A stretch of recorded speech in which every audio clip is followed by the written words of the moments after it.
Friends, सो हम लोग आज कैलकुलेट करने वाले हैं क्या डिसीज्ड पार्टनर का शेयर ऑफ प्रॉफिट। ओके, तो चलो कौन से बेसिस पे? On the basis of time. ठीक, दो बेसिस थे, on the basis of time और on the basis of sales.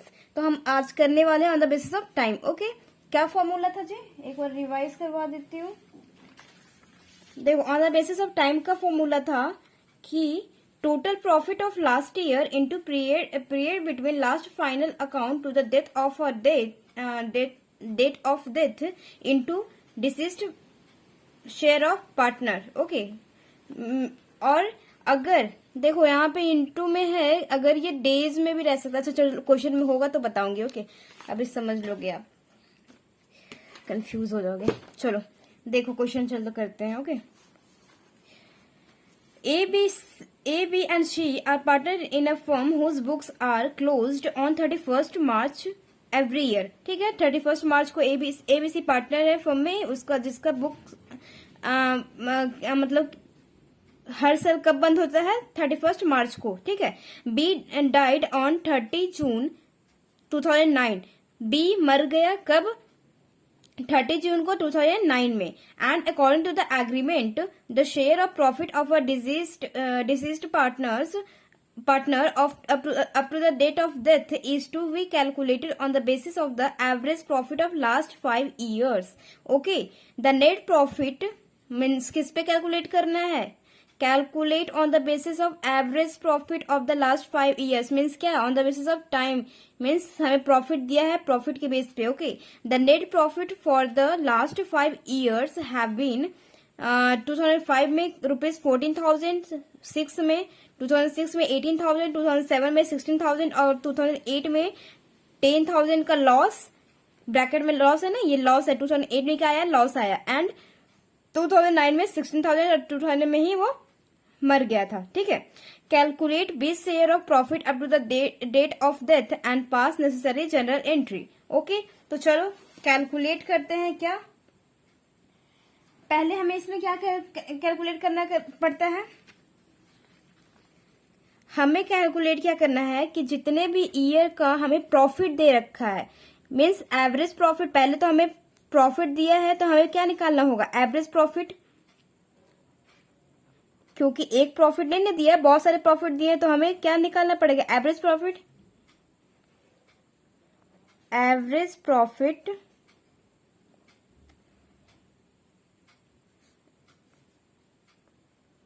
Equal to कितना कितना होगा? हर ईयर का प्रॉफिट लिख लीजिए। एवरेज प्रॉफिट आपने निकालना सीखा है, सब कुछ सीख चुके हो पहले ही से। ठीक है, तो आप ये सबको ऐड कर लो और माइनस में क्या करोगे? 10,000 माइनस में करोगे 2008 का, क्योंकि ये लॉस हुआ है। ठीक है, ओके, तो 14,000 प्लस 18,000 प्लस 16,000 माइनस में 10,000 प्लस 16,000 कितने ईयर का दिया था? 5 ना, 1 2 3 4 5। ठीक, तो डिवाइड बाई आपका क्या करेंगे? 5 से डिवाइड करेंगे, 5 से। तो एवरेज प्रॉफिट आपका आ जाएगा, इसको टोटल प्लस करने पे आएगा 54,000। डिवाइड करोगे 5 से तो आपका आंसर आएगा ₹10,800। ओके, 10,800 इसका क्या आ जाएगा? एवरेज प्रॉफिट आ जाएगा। तो एवरेज प्रॉफिट मेरे को मिल गया। तो एवरेज प्रॉफिट के बेसिस पे ही बोल रहा है कि क्या वो, इसका बोलने का मतलब है कि इस साल का प्रॉफिट कब वो मर रहा है जी? 30 जून 2009 में। 30 जून में, 30 जून को। तो देखो 31st मार्च तो लास्ट था, यानी कि अप्रैल से स्टार्ट किया होगा, 1 अप्रैल से स्टार्ट किया होगा। तो अप्रैल, मई, जून, 3 महीने तो पूरा किया। जून तो आया ना, 30 जून, तो 3 महीने तो पूरे काम किए होंगे। तो 3 महीने का प्रॉफिट सिर्फ निकालना है, 3 महीने का प्रॉफिट। ठीक है, किसका? डिसीज्ड पार्टनर का। कि 3 महीने उसने काम किए तो 3 महीने का प्रॉफिट निकाल के दो। तो क्या बोला गया है on the basis of profit? क्या बोलता है कि जो आपने पिछले साल का प्रॉफिट था ना, मीन्स एवरेज प्रॉफिट जो पिछले कुछ सालों का प्रॉफिट है, उससे आप मान लो कि इस साल का प्रॉफिट वही होगा। ठीक है, वही होगा, तो मीन समझ लो कि हमारा इस साल का भी प्रॉफिट क्या होगा, क्या होगा जी, 10,800। ठीक, तो 10,800 इस साल का भी प्रॉफिट है। तो क्या साल का ही हमें पूरा लेना है? नहीं, हमें सिर्फ और सिर्फ 3 महीने का ही लेना है। ये तो पूरे साल का मानना है कि ये जो पहले का प्रॉफिट है वो वही मान लो कि इस साल का ही प्रॉफिट है। तो 10,800 ये तो पूरे साल का ना हो जाएगा। तो हमें सिर्फ क्या कैलकुलेट करना है, सिर्फ 3 महीने का, क्योंकि हमें डिसीज्ड पार्टनर का निकालना है। तो 30 जून को वो मरा, तो कितने महीने काम किया? सिर्फ और सिर्फ 3 महीने। तो 3/12 करेंगे इसमें, इस प्रॉफिट में 3/12 करेंगे। क्यों? क्योंकि इस प्रॉफिट में ये तो पूरे साल का प्रॉफिट है, इसको हम अज्यूम करने कि पूरे साल का ये प्रॉफिट हमारा यही आएगा, और यही आएगा। तो लेकिन हमें पूरे साल का भी कैलकुलेट नहीं करना, हमें सिर्फ और सिर्फ 3 महीने का ही चाहिए। 3 महीने प्लस और इंटू में और क्या चाहिए? इंटू में उसका शेयर, जितना उसका शेयर होगा। तो क्या पार्टनर थे? ए बी सी और पार्टनर थे ना, ए बी और सी पार्टनर थे। रेशियो क्या था? रेशियो उन लोग का था, कहाँ गया? देखो इन लोग, इसमें कोई रेशियो नहीं दिया। इट मीन्स क्या, उन लोग का इक्वली रेशियो है। ठीक है, 3 पार्टनर है तो इक्वल है, 1-1-1। ओके, तो 1/3 हो जाएगा किसका शेयर? बी मरा है ना, तो B share of profit, B share of profit कितना हो जाएगा जी? इसको कर लोगे, इसको कैलकुलेट करोगे तो आपका आएगा ₹900। ओके, ये हमारा आंसर आएगा।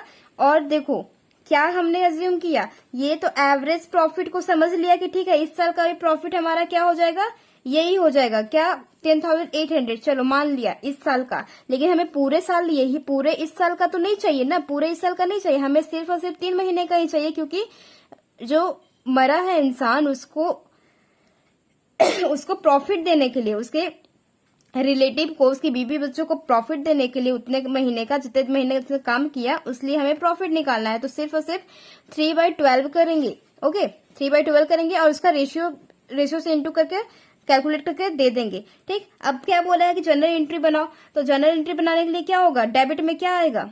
आप लोग वो फॉर्मेट बना लेना, debit particulars LF, debit credit का अमाउंट। ओके, तो मैं ऐसे ही लिख दे रही हूँ, आप लोग समझ जाना। तो क्या होता है, जब न्यू रेशियो, ओल्ड रेशियो दिया है, न्यू रेशियो नहीं दिया है, इट मीन्स क्या, कौन सा जनरल एंट्री का ट्रीटमेंट आएगा? Means profit and loss expense account to कौन? Deceased partner capital account. अगर न्यू रेशियो दिया रहता तो हमारा जनरल एंट्री का ट्रीटमेंट क्या होता? Gaining partners capital account debit to deceased partner capital account. Okay, या फिर सैक्रिफाइसिंग पार्टनर कैपिटल अकाउंट अगर कोई रहेगा तो। ठीक, तो समझ गया। वैसा ही जैसा कि गुडविल में ट्रीटमेंट होता था, रिटायरमेंट के टाइम पे गुडविल में ट्रीटमेंट जैसा होता था, वैसा ही हो जाएगा इस टाइम भी, अगर न्यू रेशियो दिया रहेगा तो। लेकिन हमें सिर्फ ओल्ड रेशियो दिया है, तो ओल्ड रेशियो दिया है तो हम जनरल एंट्री क्या बनाएंगे? Profit and loss suspense account debit to कौन कौन मरा बी ना, to B's capital account. Amount भर दो, कितना कितना? 900। ठीक है, तो समझ गए। अच्छा, बना भी दे रही हूँ।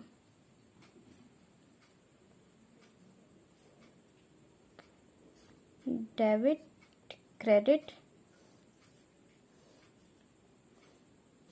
LF पर्टिकुलर्स और ये डेट। ठीक है, समझ गए। जर्नल एंट्री ऐसे बना लेना आप लोग। ठीक है, ओके, ठीक है जी। इतना ही पूछा है कि जर्नल एंट्री बना के दिखाओ, तो profit and loss expense account debit कर देंगे और टू बी कैपिटल अकाउंट को क्रेडिट कर देंगे, बी के कैपिटल अकाउंट को क्रेडिट कर। क्यों? क्योंकि प्रॉफिट तो बी के कैपिटल में जा रहा है, तो कैपिटल बढ़ रहा है उसका, तो कैपिटल बढ़ता है तो बैलेंस क्या होता है? क्रेडिट होता है। ठीक है, समझ गए। ओके, एक और क्वेश्चन करते हैं।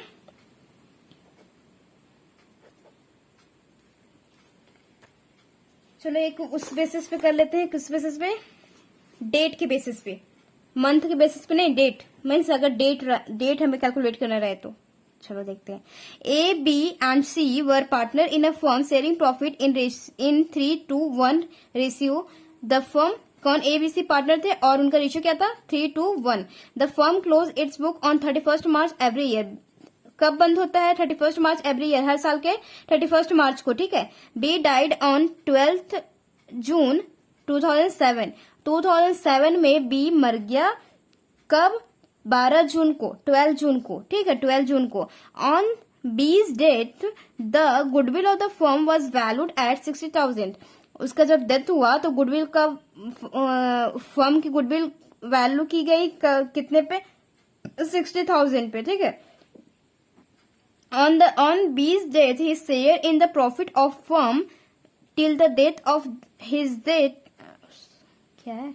On the B's death, his share in the profit of the firm till the time of his death was to be calculated on the basis of previous year's profit, which was 1,50,000। ये देखो हमें क्या दिया हुआ है कि पिछले साल का प्रॉफिट दे दिया है 1,50,000। बोल रहा है कि इसके बेस पे कैलकुलेट कर लो, क्या प्रॉफिट कैलकुलेट कर लो। जब कहाँ से, जब balance sheet, old balance sheet बना होगा उसके, जब वहां से जितना दिन पार्टनर ने काम किया, डिसीज्ड पार्टनर, उतने दिन का कैलकुलेट कर लो। किस बेसिस पे, 1,50,000 के प्रॉफिट पे, okay. Calculate which share of profit of the firm pass necessary general entries for the treatment of goodwill and which share of profit at the time of his death, okay.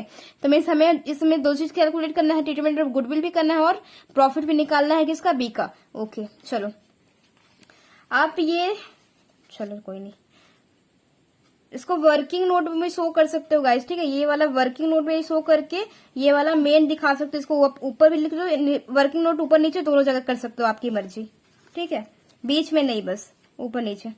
चलो अब क्या कह रहा है, calculation of B share of goodwill पहले कर लेते हैं।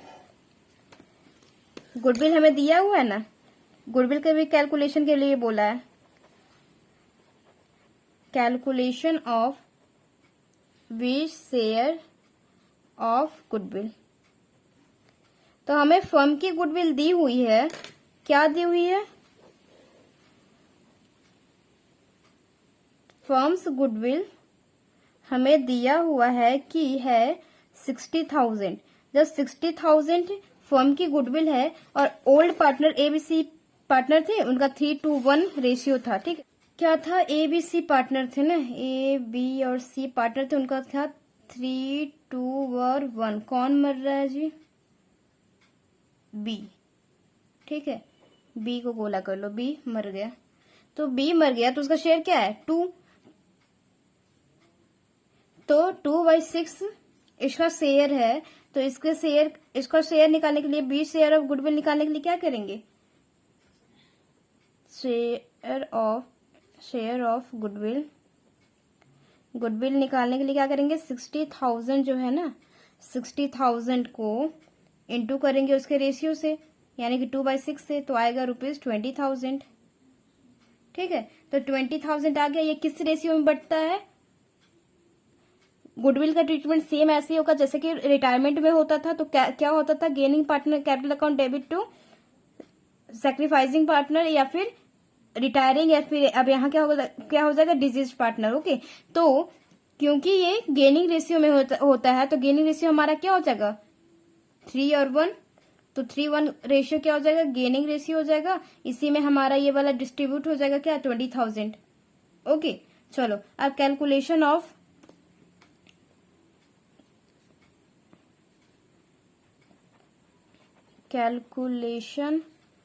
Of B share of profit. अब प्रॉफिट का कैलकुलेशन कर लेते हैं कि बी के शेयर का प्रॉफिट कितना बनता है। हमें यहाँ मेन क्या है, ये सब तो सीखा हुआ है ना, ऑलरेडी हम लोगों ने सीख रखा है, लेकिन हमें क्या सीखना है, मेन क्या सीखना है कि प्रॉफिट कैसे कैलकुलेट करें। तो देखो हमें प्रॉफिट दे रखा है, कितने दे रखा है, तो बी शेयर ऑफ प्रॉफिट निकालने के लिए क्या करेंगे जी, फॉर्मूला क्या है, प्रॉफिट डालेंगे 1,50,000 जो कि हमें दिया हुआ है 1,50,000, और उसका शेयर कितना है 2/6, और मंथ, मंथ या फिर डे जो भी रहेगा, ठीक है, मंथ या फिर डे जो भी रहेगा, मीन्स कब वो मरा है, कब मरा है, 12 जून को, तो 12 जून को वो मरा है, ठीक है। तो 1 अप्रैल से तो काम स्टार्ट किया होगा, 1 अप्रैल, अप्रैल हो गया, मई हो गया, जून हो गया, ठीक। तो जून में बीच में मरा है, देखो 12 तारीख को, अगर 1 या फिर 31 होता तो हमारे लिए काम इजी हो जाता, ठीक है, क्योंकि वो मंथ में आ जाता, ठीक। लेकिन यहाँ पे क्या है, 12 यानी कि बीच में है, तो हमें क्या करना पड़ेगा, दिन मीन्स डे के हिसाब से काम करना पड़ेगा। डे मीन्स देखो नंबर ऑफ, पहले हमें क्या कैलकुलेट करना पड़ेगा, यहां लिख लो, number of days be worked, कितने दिन उसने काम किया। तो देखो अप्रैल में किया, अप्रैल में किया, प्लस मई में भी किया, प्लस जून में भी किया। लेकिन अप्रैल में कितने दिन किया, अप्रैल कितने महीने का होता है, 30, तो 30 दिन तो पूरा काम किया।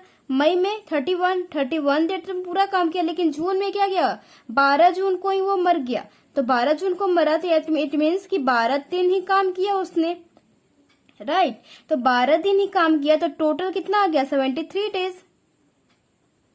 ओके, 73 डेज, अप्रैल में पूरा, मई में पूरा, जून में सिर्फ 12। तो ये डेज में आ गया ना, हमें ये मंथ में नहीं लेना है, हमें क्या लेना है, डेज। यहाँ पे हम फॉर्मूले में क्या लिए, यहाँ पे कहा गया, ये वाला मंथ में लिए, क्योंकि टोटल 3 मंथ या फिर 2 हो रहा था, इसीलिए 3/12 कर दिए, मंथ में ले लिए। लेकिन यहाँ पे क्या है, बीच में आ गया, बीच में मर रहा है, तो हमें डे लेना पड़ेगा, डे के हिसाब से कैलकुलेशन करना पड़ेगा। तो क्या हो गया, 73। अब डे कितना होता है दिन, एक साल में, पूरा एक साल में कितने दिन होते हैं, 365 होते हैं ना। तो एक साल में 365 डेज होते हैं, तो हमें डेज के हिसाब से कैलकुलेशन करना पड़ेगा। मंथ हमें यहाँ पे काम नहीं करेगा, क्यों, क्योंकि एक ये जून का जो है वो आधे मीन्स डे में आ गया, मीन्स बीच में ही आ गया। ओके, तो ना पहले रहा ना ही लास्ट में रहा, बीच में आ गया, तो हमें डे कैलकुलेट करना पड़ा। अप्रैल का पूरा 30 दिन लेना पड़ा, मई का 31 दिन, और जून का सिर्फ 12 दिन, ठीक। तो पूरा क्या हो गया, 73 डेज उसने काम किया है। तो 73 डेज, साल में से वो सिर्फ 73 डेज ही काम किया है, ठीक। तो हम सिर्फ 73 डेज का ही उससे प्रॉफिट देंगे। हमने अज्यूम कर लिया कि पिछले साल का प्रॉफिट दिया, हमने समझ लिया कि ठीक है, इस साल का भी प्रॉफिट हमारा क्या है, 1,50,000 है, 1,50,000 है। तो क्या पूरे साल उसने काम किया, ये तो पूरे साल का है ना। हमने अज्यूम किया कि पहले का जो है प्रॉफिट वो भी इस साल का भी है, साल का है, हमने क्या ले रहे हैं, साल का है। तो ये साल का हमें थोड़ी देना है, क्योंकि वो तो आधे दिन ही काम किया है, सिर्फ और सिर्फ 73 डेज ही काम किया है। 365 डेज में से सिर्फ और सिर्फ 73 डेज काम किया है, ठीक है। तो 73 डेज का ही देंगे उसके प्रॉफिट, और उसका रेशियो जितना उसका शेयर था उसके अकॉर्डिंग ही देंगे। ओके, तो इसको आप कैलकुलेट करोगे तो आपका आएगा 10,000, समझ गए। ओके, तो अब हमें जनरल एंट्री पूछा था, तो पहले हम गुडविल का जनरल एंट्री लिख लेते हैं। तो क्या होगा, gaining ratio to deceased partner capital account. तो गेनिंग कौन कौन है, जो रिमेनिंग है, A's capital account debit, C's capital account debit, और कौन मर गया, to B's capital account, right. तो डेबिट में कितना कितना डाल देंगे, इसको, इस 20,000 को, 20,000 को आप क्या करोगे, 3:1 में, 3 ए के कैपिटल में डालोगे, 1 कितना सी के कैपिटल में डालोगे, यानी कि टोटल डिवाइड कर लो 4 से, टोटल कितना है, रेशियो 4 है, तो 4 5 25,000, एक बार इंटू कर लो 3 से, एक बार कर लो 1 से, यानी कि 15,000 और 5,000 है ना। तो 15,000 ए के कैपिटल में और 5,000 सी के, और टोटल में क्या आ जाएगा, 20,000, ठीक, समझ गए। ये हो गया ट्रीटमेंट ऑफ गुडविल। अब क्योंकि न्यू रेशियो के बारे में सिर्फ हमें क्वेश्चन में क्या दिया था, ओल्ड रेशियो के बारे में, न्यू रेशियो के बारे में कुछ नहीं दिया था, तो हमारा प्रॉफिट एंड लॉस का ट्रीटमेंट क्या होगा, जर्नल एंट्री क्या होगा, profit and loss suspense account. आप लोग पूरा लिख लेना profit and loss, okay, to B's capital account, अगर नहीं रहता कुछ न्यू रेशियो अगर हमें दिया रहता तो हमारा ट्रीटमेंट कैसे जाता प्रॉफिट एंड लॉस का, किस तरह से जाता, जिस तरह से गुडविल का ट्रीटमेंट होता है, ठीक है, ओके। और यहाँ पे लिख देना being amount of goodwill adjusted, being करके being amount of goodwill adjusted, यहाँ क्या being share of profit transfer to his capital account, ठीक है। कितना डाल दिए, कितना प्रॉफिट निकला हमारा 10,000, तो 10,000 डाल दो, ओके, बस इतना ही है, ठीक है जी। डेट में रहेगा तो डेट लेंगे, वहां पे मंथ रहेगा तो मंथ लेंगे, बस यही थोड़ा सा डिफरेंस हो जाता है, ठीक है, बीच में आ गया इसलिए हमें डेट कैलकुलेट करना पड़ा 365 में से, ठीक है, तो उतने दिन का ही देंगे, मंथ रहता तो मंथ के हिसाब से देते, ठीक, okay, that's all for today, till then bye bye, take care.